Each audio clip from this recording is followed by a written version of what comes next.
Praise the lord. దేవుని పరిశుద్ధ నామానికి మహిమ కలుగును గాక.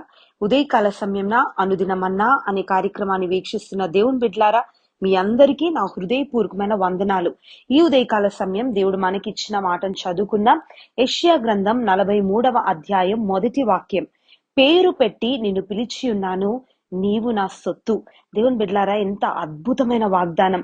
దేవుడు మనల్ని ప్రేమిస్తున్నాడు, అందుకనే ఆయన మనల్ని పేరు పెట్టి పిలుచుకున్నాడు. ఏమంటున్నాడంటే, నీవు నా సొత్తు అంటున్నాడు. దేవుని బిడ్డలారా, చుట్టూ ఎంత మంది ఉన్నా ఒక్కసారి ఒంటరితనం చుట్టుముట్టేస్తుంది. లోకంలో ఉన్నవారు మనం వేసుకునే బట్టలను బట్టి, మనం మాట్లాడే మాటలను బట్టి, మన వృత్తిని బట్టి, లేదా మన తలంపులను బట్టి మన విలువ నిర్ణయిస్తారు. కానీ అవన్నీ కూడా నిజమైన మనం కాదండి. మనకు మన ఆత్మ ఉంది, దానికంటూ ఒక వ్యక్తిత్వం ఉంది.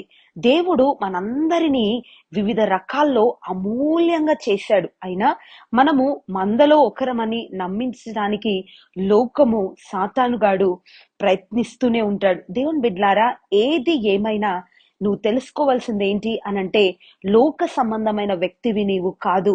నీవు దేవుని చేత పిలువబడిన వ్యక్తివి. ఆయన నిన్నుగానే ఎరిగి ఉన్నాడు. ఆయన నిన్ను పేరు పెట్టి పిలిచాడు. నీవు దేవుని సొత్తు. దేవుని బిడ్డలారా, దేవుడు ఖచ్చితంగా పేరు పెట్టి మిమ్మల్ని పిలుస్తున్నాడు అని చెప్తున్నాడు. ఆయన ఎందుకంటే మిమ్మల్ని ప్రత్యేకంగా ప్రేమించిన దేవుడు. మీకై మరణించి ఆయన మీ కొరకే తిరిగి లేచాడు. దేవుని బిడ్డలారా, మన దేవుడు వ్యక్తిగతంగా ఒక్కొక్కరికి దేవుడై ఉన్నాడు. దేవుడికి మీరు ఒక ఎంపిక కాదు, ఆయన ప్రత్యేకంగా మిమ్మల్ని కోరుకున్నాడు. దేవుని బిడ్డలారా, లోకం మిమ్మల్ని బహిష్కరించిన మీరు ఏమాత్రం కూడా దిగులు చెందొద్దు. ఎందుకంటే మీరు దేవుని సొత్తుగా ఉంటున్నారు. దేవుని బిడ్డలారా, మిమ్మల్ని ఎవ్వరు పట్టించుకోకపోయినా, మీకు ఎవ్వరు లేరు అన్నట్లుగా మీకు అనిపించినా, దేవుడు మీకున్నాడు అన్న విషయము ఉదయకాలం దేవుడు సెలవిస్తున్నాడు. ఎందుకంటే ఆయన మిమ్మల్ని పేరు పెట్టి పిలుస్తున్నాడు. మీరు ఆయన సొత్తు.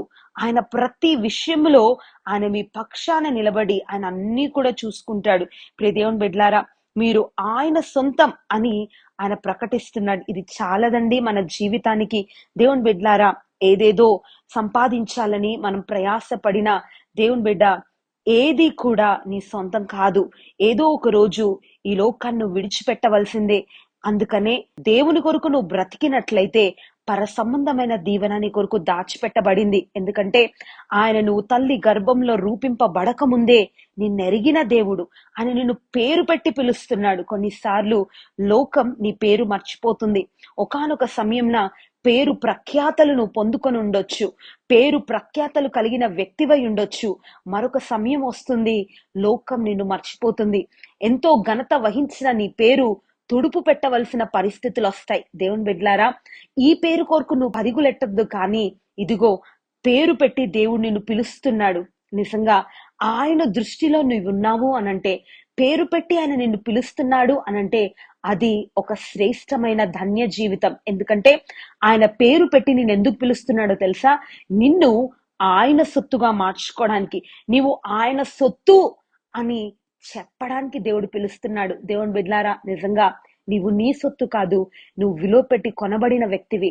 నీవు దేవుని సొత్తు. కాబట్టి ఈ దేహముతో నీవు దేవుణ్ణి మహిమపరచడానికి ప్రయాసపడు. మనుష్యుల్ని సంతోష పెట్టడానికి, లోకాన్ని అనుభవించి సంతోషించడానికి నీవు జీవించకూడదు. కానీ నువ్వు పేరు పెట్టి పిలువబడిన వ్యక్తివి.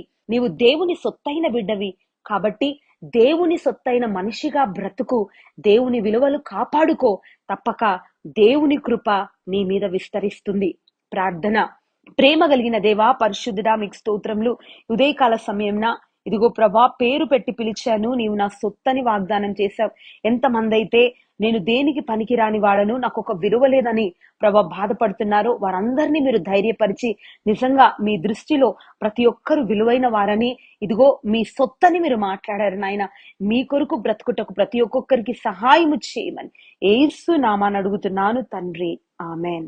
నిన్ను విడచిన సమయములో